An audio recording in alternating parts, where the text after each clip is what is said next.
And now let's welcome to the host of Dan Guerrero's Happy Hour, the man himself, Dan Guerrero. Please join us, Dan.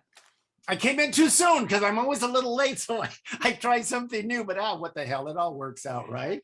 You're here. I'm here. How are you doing? I'm doing well, thank you. How about you? I'm good. You should be well. You had a week in Seattle while I was working here like a dog. Well, I brought back a friend with me, a cold. It was down to 36, 35 degrees out there. Wow. It rained, it snowed, it hailed, but hey, I had fun with my family, so it made it work. It's so beautiful up there, but I need sunshine. I couldn't live in Portland or Seattle, gorgeous as it is. But anyway, so I'm very excited about tonight's guest, which was very serendipitous because as you know, we've recently started this Broadway series, Broadway Babies series. And I had this guest on my short list. And before I could start tracking her down, because I've never met this beautiful lady, I get an email one day, and this is the email. You have the graphic there to show? There you go. And I say, what? Eden Espinosa? So I immediately call the Soraya, which is a beautiful, beautiful venue up in Northridge on the CSUN campus, and they do fantastic programming, A-list and very eclectic and very diverse. So I've directed up there. So I called right away. I said, get me that woman. And so they connected us. And so here we are. And I'm very excited. And I will be at the concert. So not only do I get to know her tonight, but I will see her live and in person in a short week. So why don't you take off, and I will bring on our beautiful lady. All right, Dan, we'll see you in a while. I'll see you in a bit. Well, where do I begin? This lady has done it all, right? She's oh, is she there? I see you. Oh, that's okay. Come on. No, we're fine. Eden Espinosa. I got so excited too. There you go. Now let me ask you, introduce you as Espinosa. You're not introduced that way very often, are you, in interviews? No. Is it usual Espinosa? Yes, for sure. Yes. Yeah. And it's spelling as well. Correct. Yeah. And I was gonna add a mariachi, but I thought too much. Right? Never too much. Too much. Anyway, you're coming to your home state at obviously you and Megan knew each other very well because of a little show we'll talk about in a minute. But has this with Joshua, have you guys done this show before? Or is this? No, we haven't. This is the first time for all of us. Fantastic. And I have been a huge admirer and fan of Joshua's for so long. Sure. I've seen him in several productions, and I love his original music as well. So I think it's a really special little trio, and there's an awesome mix of music, Broadway standards, new and old, and stuff I've never done before that I've always wanted to do. And of course, it's always amazing to sing with a symphony, and that venue is so stunning. I've done other concerts there as well, so I'm happy to return, and it's going to be a good night. I'm really looking forward to it. I am too. I'll be on the other side of the stage, but it's fine. And I might call you up. Yes. And also last little plug, because Thor, who runs the joint, have you ever seen a venue treat their artists so well? They're amazing. Honestly. I know. Yes, they really take care of everybody, every detail. I mean, they never forget anything.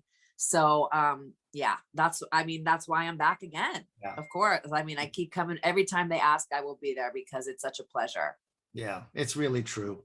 Okay, so look, you've done so many roles. I mean, London, all over the world, really, but we're going to concentrate we'll talk about all of them. Well, not all of them, but much of them, but we're going to concentrate on your Holy Trinity, which would be Wicked, Rent, yes, and Brooklyn the Musical, which is perhaps a little less known, but it was a very, very special experience for you. So we will talk about that as well. And we should start with Wicked. We have to start with Wicked, that you have performed on and off for 7 years, your Broadway debut as a Yes. child in your 20s. Yes. And a while ago, but we're going to show a clip because this clip knocks me out. Okay. Oh gosh. Okay. I'm scared. No, you come off very well. No worries. Okay. Nothing to do with it. I'm the one you want. It's me.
Okay. Do you know what escalofrios are? You know what escalofrios are? Goosebumps. Oh, okay. Escalera is ladder. Yes. So, and so escalofrio, and they're cold, so you get goosebumps. Oh my gosh, I've never heard that. But didn't you get goosebumps standing up there and looking down and hitting those notes and having people go crazy? That has to be amazing. Yeah, it's magic. It really is a magical moment. I mean, in theater to watch, but also to be a part of it, and to know what it feels like to be in the audience, you know, the effect that it has on you. I think that was like that must have been like an end of somebody's contract or one of my last shows, because I was throwing in all the fancy moments on that. And usually the crowd is like that loud. I was like, oh, I wonder where that was. I wonder if that was like one of my last shows or something. But you were in riff heaven, huh? Yes, that was riff-tastic. but let me ask you this honestly, and look, 8 shows a week, well, except Patty and Evita, but how honestly, how do those vocal cords survive 8 shows a week? I mean, obviously you have a God-given gift and vocal training, but still that's unbelievable. That's unbelievable. Yeah. I think, you know, I get asked this question a lot. I think just because roles I normally am cast in are big sings. And everybody's voice is different, and everybody's muscle, you know, your vocal cords are muscles, and it's, you know, some people need more sleep. Some people, you know, I listen, it's sleep, water, and moisture are my holy trinity for my voice. But you know, my voice just, it sits higher. It's easier for me to sing higher than in a middle range, oddly enough. Also, I was a child. Yes, I was so young. Yeah, but you still got those. Listen, I don't know if you know a cabaret singer, Marilyn May, but Marilyn's a good friend. She's 90, I think 2 or 3. Those pipes, because she uses them constantly. Yeah. You listen to Tony Bennett, same thing. Yes, like the voice just is still in great shape, and that's amazing. Right. I want that for myself as well. So, well, you're a long way off from 92, honey, but good luck with that. Good luck with that. You know, which is funny when you think about it, because today there must be, I don't know, so many alphabas, they have their own zip code. But in the beginning, it was just 2. It was you and Menzel, just the 2 of you. And you literally were in your 20s. You had to be, I was going to say you had to be green. Of course you were green, but you were very young to have that massive role. You stood by for her and then went on many times and then took over the role. Yeah. Tell me about that experience being so young and being thrust in something so spectacular. Yeah, I think that I had it easier mentally than Elphaba's later. Only because the show was brand new. It opened to mixed reviews. Ah. You know, people weren't sure. The only pressure thing that I felt was that people weren't sure if the show would be as good or would be as well received without Kristen and Adina in it. And so when I would go on, I would literally feel the energy shift after Wizard and I, which is Elphaba's first big number. You know, it's almost like, okay, you know, I'm pissed. I don't get to see the girl, you know, I don't get to see her. They just heard the announcement, the role tonight will be played by, and they go, oh crap. Yeah, so it's literally, I mean, I wouldn't see people like this, but the energy felt that way. And then after Wizard and I could literally feel like, okay. Like, you know, they just wanted to make sure they were in good hands. And I remember one time, Laura Bell Bundy was the original standby for Kristen Chenoweth. And so I remember the first time that both of us were on together when both the girls were out, and Norbert Leo Butts, like the curtain came down and he put his arm, one arm around both of, you know, an arm each over both of us and hugged us really tight. And he goes, "You did it." And we looked at him kind of funny because we had both been on with him like several times, you know, by ourselves. And we were like, "What do you mean? What do you mean?" And he goes, "No, you did it. You proved that the show can carry on without the two girls. Like, you guys carried this by yourselves together, the two of you." And we were like, "Oh, wow, I guess, yeah, that was interesting." So, and then I feel like nowadays, the mental rigmarole that people go through because they know it's so hard and they know it's so demanding and they know it's a success and they know, you know, it's like there are times where I speak with Elphabas who have done it in the last few years, and I'm almost grateful that I didn't have that much like the pressure, the expectation level. Yeah. Well, let me ask, because you did take over the role, and it's a different thing to originate a role, which you did do in Brooklyn, which we'll get to in a minute, but to step into a role that's already been created. So there's certain, toasting you, toast. All right, I don't know what it is, but it looks good. I got a little vodka soda. Good girl, good girl. So you so you know, you have to kind of be within that framework of that original characterization, and yet put your own stamp and make it your own. How do you follow that line? How do you cross that line? Yeah, it is a strange, you know, being a standby, being an understudy is not for everybody. It's I think it takes a certain, you know, personality to be able to step in and step out. Because it's kind of thankless in the sense, like you don't get any of the reviews, you don't get any, you know, awards or nominations or anything, but you have to step in and save the day, essentially. With this much notice, I mean, it might be a day where you're not feeling great, and all of a sudden you're on. Right. Yeah, absolutely. So, you know, it is its own thing, but I remember the first time that I was about to take over the role, I had to be reminded several times that I was allowed to just have a little bit more freedom with my interpretation. And nobody ever said like, you have to do exactly what Adina did, but there were certain, you know, you have to fit into a well-oiled machine already. Correct. Right? So there are certain things that, like, you know, other people are expecting. You can't just totally go rogue. Whereas when you are taking over or starting a new company, like Megan and I did in LA, that was our company. You have a lot more freedom in your interpretation, you know.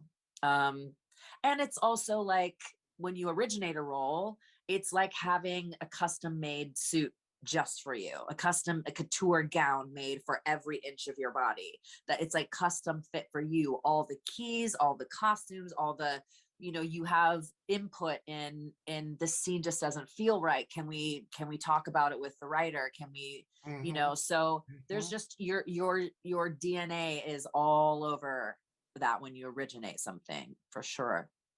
Which was the case with you in Brooklyn, the musical, because you left about a year after you were almost a year. And you went to Brooklyn, the musical, for a role, in your words, that was tailor-made for you. So you were creating your own character. Tell us about Brooklyn, the musical, which is very special to you. It is. Wow, Brooklyn. Well, Brooklyn is what brought me to New York. I had been auditioning. I was non-equity, non-union, and auditioning and making it to the very end for a lot of shows.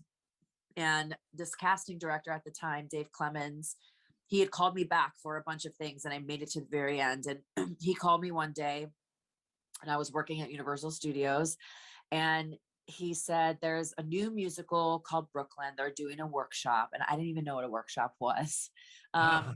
And he said, they've seen a lot of people in New York and they haven't exactly found their girl, and they're coming to LA. And I think that you should come in. I think they should see you. And I was like, okay. Immediately got off the phone, and I actually had a pager.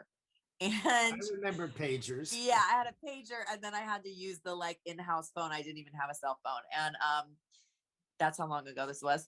And and I had to ask my friends who were in the cast, who had, who were older than me, who had done national tours, who had done Broadway, and I was like, I just got a call for an audition for a workshop. Like, what is that? Should I do it? And they're like, yes, Eden, you need to do it. And so yeah, I came to New York the summer of 2002, right, the year after 9/11. And we did the workshop, and the ball just kind of rolled from there. There were a lot of representation there who were at the workshop, a lot of casting directors, industry people. And when we were done, I went home, packed up my stuff, and 2 weeks later I moved to the city with my sights always set on Brooklyn. Like that was going to be my Broadway debut. And then Wicked came, and at the time they had given me the option, like, do you want to be the understudy or the standby? And the understudy actually has a role in the cast. So I would have been in the ensemble and performed in the show every night. And because I had already, had everything crossed that Brooklyn would eventually come to Broadway, I was like, I want to be the standby, because in my mind, I was like, I want my real Broadway debut to be Brooklyn, but even though it was obviously Wicked. And so, yeah, it was a crazy ride. It was a beautiful little story, and we took it out of town to Denver, and then we brought it to New York. And I honestly think that it was ahead of its time. I think that if it were to open now, or even, in the last 5 years, it would have probably done better. That type of singing really wasn't done a lot on Broadway at the time. This really pop, belty, I mean, yes, there was Rent, Jesus Christ Superstar, Aida, but I think it was so just 5 people, everyone singing their faces off. and I should tell people, we have a photo from a production shot, I think, from Brooklyn. Oh, this was our 15th anniversary reunion concert that we had in 2019, right before the pandemic. That was the 15-year. Yes. So is it possible that it might come back? Because I mean, because it did have a decent run. I mean, it ran almost a year. I mean, that's just shy. Yeah.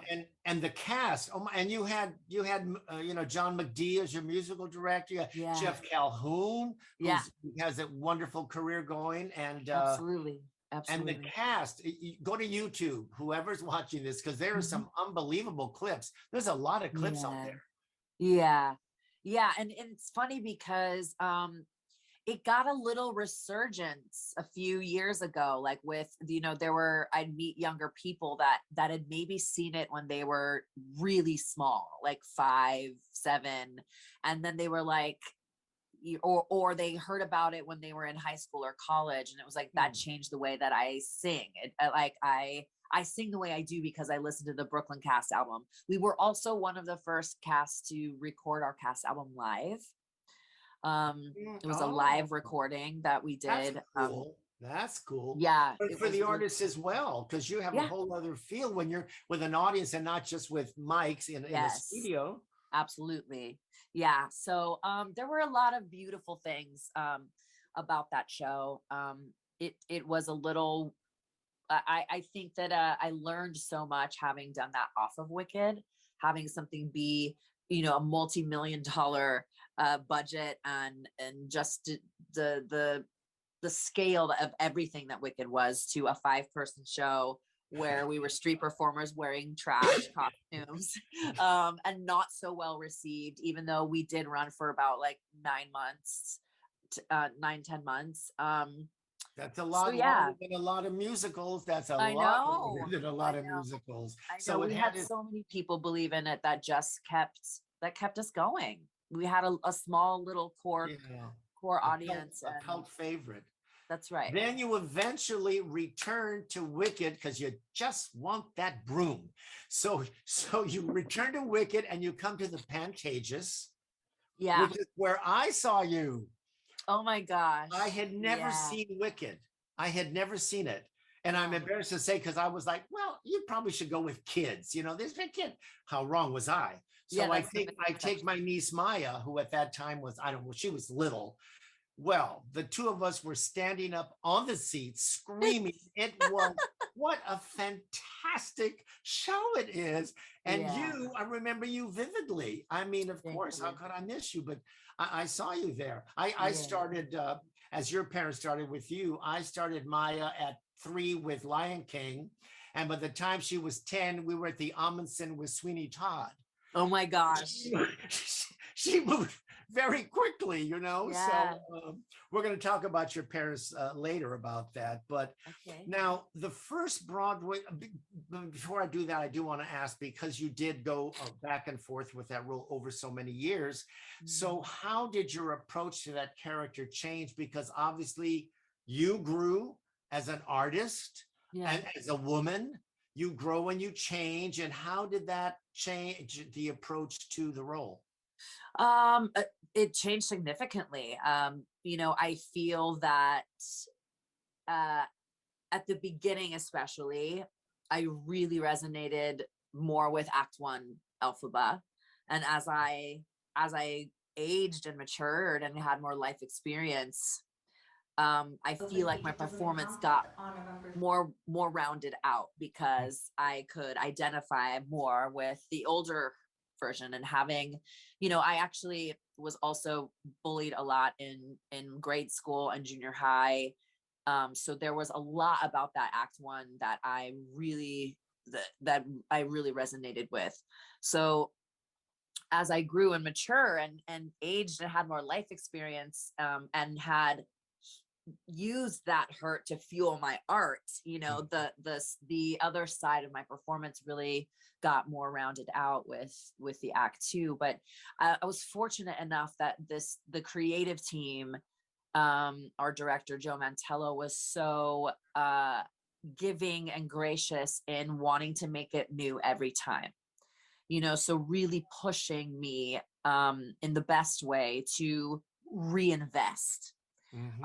And so therefore it was always fresh, it was always new, it was always resonating with me, and it was never stale for me, because he like gave me the keys to freedom, in the sense of like, just go and make it ugly and make it messy, and who cares if you don't sing a few notes perfect, like they already know you can sing. And so it was a beautiful experience to let go of expectation and perfection and really get into the messy and hurt and all of that stuff that life is sometimes when you've had experiences like Elphaba has had, like most of us have had. Sure. Exactly. Yeah. Exactly. But it's wonderful because being a musical, it wasn't just about singing, but as an actress, I mean, as an actress, it's an incredible, it was a beautiful arc created. That character, like I've had very few since then that have felt so complete.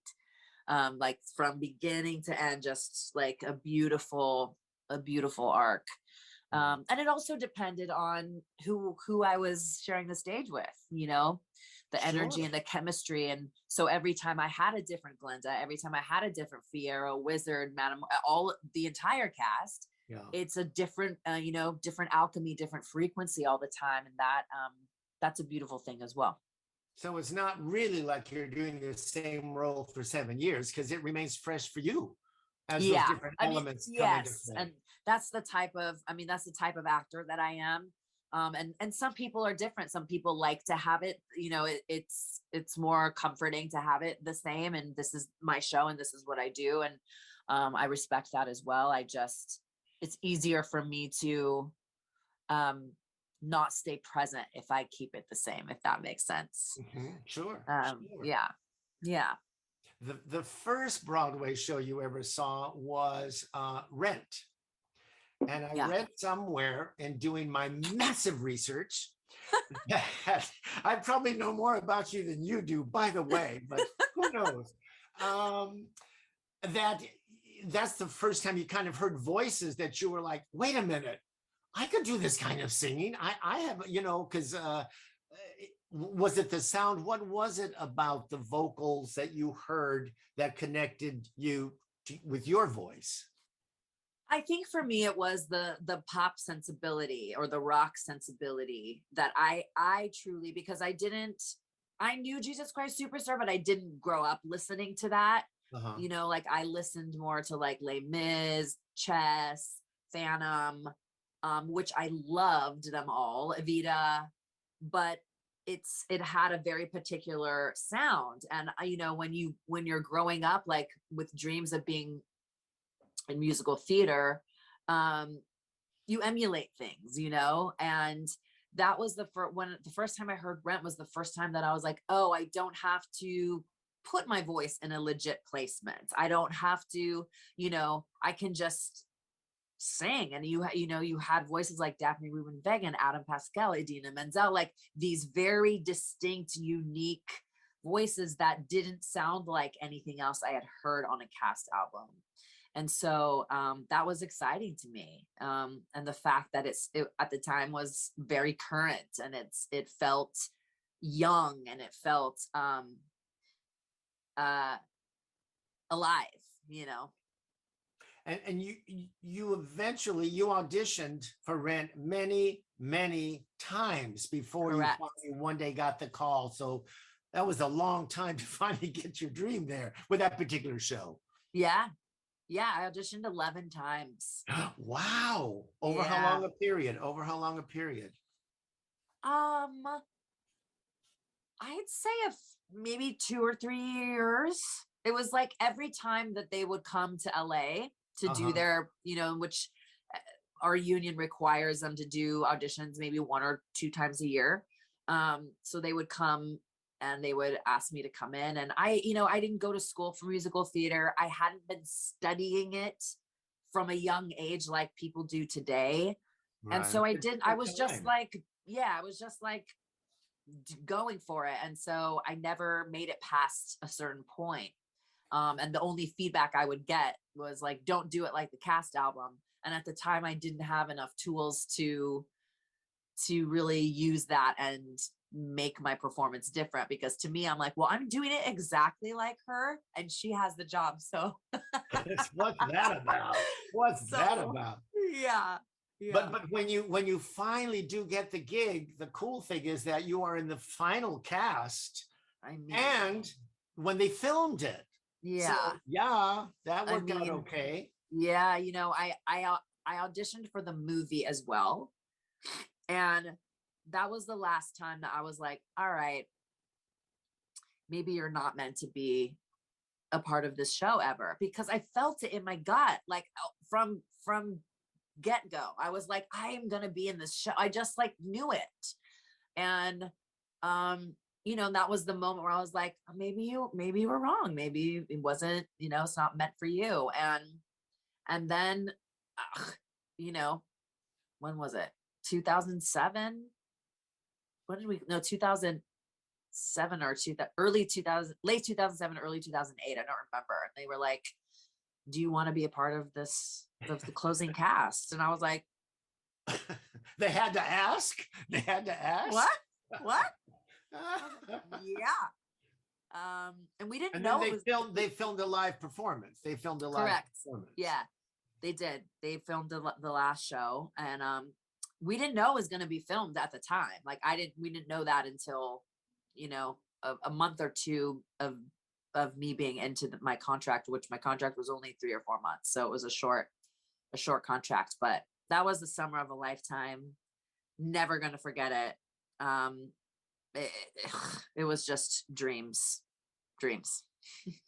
Let's talk about auditioning for a minute, which is a huge part of an actor's career, an actor or a musical performer, obviously. And when you were very young, you fight about it because it involves a lot of rejection, you know. And you were fine. Maybe one is young and starry-eyed, but there came a time as you were becoming very successful and well-known, and maybe it gets into expectations, but there were pressures, and the whole audition process for you changed in not a good way for you. Correct. Yeah, I think, you know, I had a very, very fortunate 7, 8 years of me moving to New York. Things happened relatively quickly for me. I had a great team of people that believed in me, that represented me, and I worked very hard. And I mean, I didn't naively think that was going to be it for, like, okay, this is it, and I'm just going to book. But to an extent, I did. Yeah, you got used to it. You were used to it, of course. Yeah, to an extent, I did. Sure. And yeah, I stopped working. I just wasn't booking any jobs. And I think that affected my confidence and my self-worth. And I didn't know who I was without that success, without that, you know, constant moving from show to show. And so it really required a lot of self-examination, a lot of like inner child work. Yeah. And I went to a 2-year acting program here in New York because I felt, because like I said before, I didn't go to school for this. And I think I have natural instincts and natural gifts, but I felt like I needed a skill set in that audition room. I was flailing. I wasn't representing myself well because of my nerves, because of my self-doubt.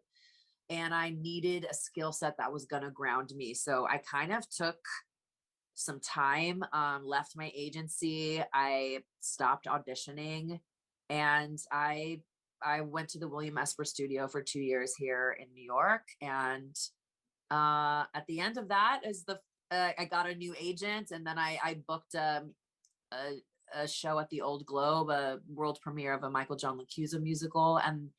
And yeah, and then I started working again, not necessarily here in New York, but because I haven't been on Broadway since 2008, but I've been working consistently, and my concert side and my voiceover side, and beautiful premieres of original pieces I would never trade for a million years for another contract of Wicked. You know what I mean? So my career has since become so varied and beautiful, a beautiful mosaic of experiences and pieces and genres. And I'm just so happy and fortunate that it's laid out the way that it has. Well, you were smart enough to take the time to reboot. You know, you needed a moment, and you took it, and it worked out well. You mentioned the Old Globe. I think, was that Rain? We have a photo of it. Yes, that was Yes, Rain. we have a photo of this. I want to. Whoa! Look at that. There's Sadie Thompson. There she is. Thompson. Rita Hayworth did the film, as I recall. Yes. But wow, this was a tremendous experience, right? It really was life-changing. I'm taking you with me because my iPad is about to. Okay, that's fine. I thought it was plenty of battery before, but it's not. Sorry. Looking for a plug. Yes. Rita Hayworth played her in the movie. This was a insanely gorgeous production at the Old Globe, and kind of changed my life. It kind of really made me realize that like I love doing non-commercial theater as well as commercial theater, but like, I was like, oh my gosh, it's kind of heartbreaking at times because I'm like, why can't this be on Broadway? Why isn't there an audience for this? Why aren't there producers that believe in these types of pieces that are more dark and nuanced and gritty and less shiny and pretty, which I love those too. Well, it's the same thing in film, that people do the big blockbusters and then they do an indie film, that it's probably going to be seen by 20 people. But as an artist, it feeds you and it helps you grow. And So that started my love affair with LaCusa, with working regionally.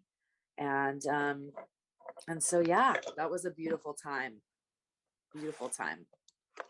I want to go back to way back, because I want to talk about my very dear friend, Erica Espinosa, who grew up in Anaheim, very near Disneyland. Yes. Which is kind of, you have almost as long a history with Disney as you did with Wicked, right?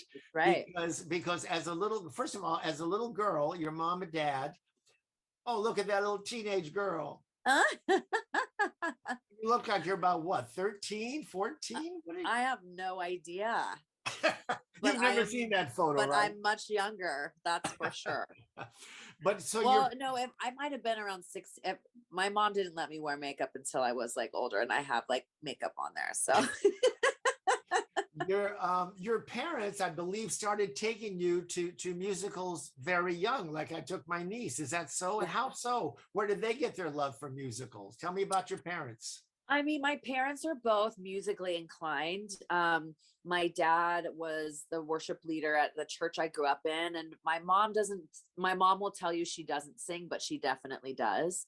And my grandmother is actually the one that would my parents would take me to musicals, definitely. And they had records of Evita, of Les Mis, of things that they had seen when they were first married before I was born, that I would listen to when I was little.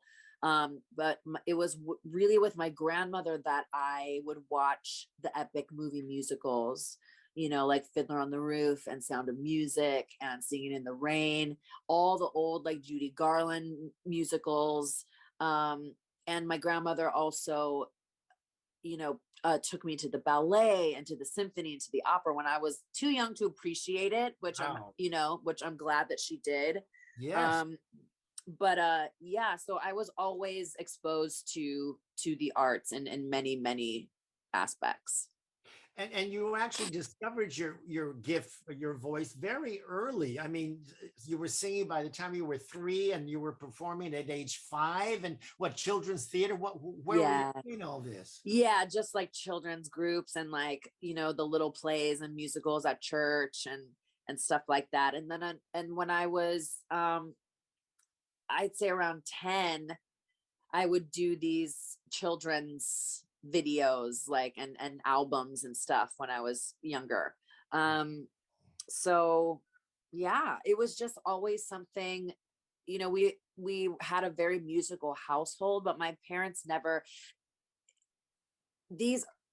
I feel like my generation, it's like your parents either knew somebody to how to get you into performing really young, professionally, because people were like, why weren't you a child like why weren't you on like all these like other people your age? And I was like, my parents just didn't know about that, and didn't know anyone else to put me in. And I didn't seek it out in that way. I just loved it that it was a hobby for me until it wasn't. You studied ballet, you played the violin, you played the piano. Yes. And very early on, at some point, you were working at Disneyland playing Pocahontas and Ariel. How did that come about? Yes. You just went and knocked on the castle and said, I wish. I had my second cousin and my uncle were cast members at Disney when I was younger. And I grew up in Anaheim, so like Disneyland is very much a part of my DNA, but entertainment in particular at Disneyland was like near and dear to my heart, and always something that I aspired to. I always wanted to work at Disneyland in entertainment. And my uncle took me to a couple auditions when I was a kid, because they used to have kids in their Christmas parade, and I didn't get it any of the times. But my first job there was a parade called a Christmas Fantasy, where they had live carolers in it. And then I kept working there and like moving my way up, into an ensemble track in a show. And now I was union, and then I had my first solo, and then I just kept moving up. And I worked there for 7 years. I spent like my college years and more there. Some of my best. You've been quoted that you got your work ethic from those Disney performances and doing all that. Yeah, I feel like that I did, for sure. Yeah, it's there's a very high standard working at an entertainment there, and there, you have to get used to, you do 5 or 6 shows a day. If you're in an outdoor theater, you have to deal with heat and wind and rain. They're literally watching every single show and taking notes. So it's a very a high standard of entertainment there. And I learned so much, just invaluable lessons. At a very young age. Yeah, for sure. And you're still a Disney girl, because we have a photo I love. I want you to tell me about this lady. Okay, who is it? Oh, that's Orizaba. Orizaba. Tell us about her. This is from what the hell show? Elena. Yes. This is from Elena of Avalor. Right. Yeah, this I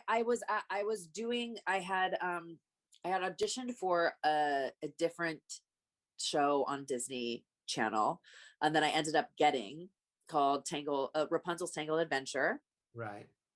And I played a character named Cassandra on that show. And then within my first year and the show hadn't even aired yet, but I got an offer to be a part of this show, to play this character on this show, which was so special to me, because it was, about a Latina girl, and it was all Latina cast. And I got to sing. She's the queen of the night. She loves she's like kind of like a moth.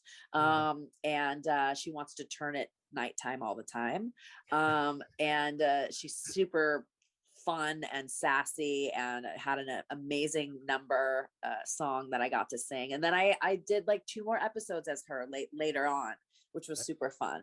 But yeah, I'm still, it's a dream come true to have to voice Disney characters, and I've had the pleasure. I'm on my 3rd now for Disney Channel, which I'm the Queen of Hearts on Alice's Wonderland Bakery, which is also adding some Latina flavor in it. John Zacata plays the King of Hearts, my father. And so yeah, it's a nice it's more for littles, but it's really cute. That is cool. Now you mentioned that you were rushing today because earlier today, because you had a fitting, a 3-hour fitting. Is this for a show coming up or for a wedding dress? Yes. It's not Is it- for a wedding dress. Okay, so it's a show. What is this for?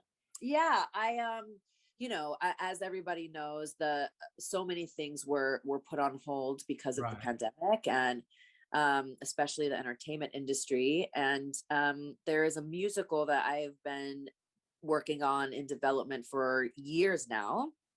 Wow. And it's a musical called Lempicka, and it is about Tamara de Lempicka, who is a female Art Deco painter. Yeah, it's a stunning story about her life, but there's a lot of bigger metaphors. So we were supposed to have our out of town tryout at the La Jolla Playhouse right as the pandemic happened and the world shut down.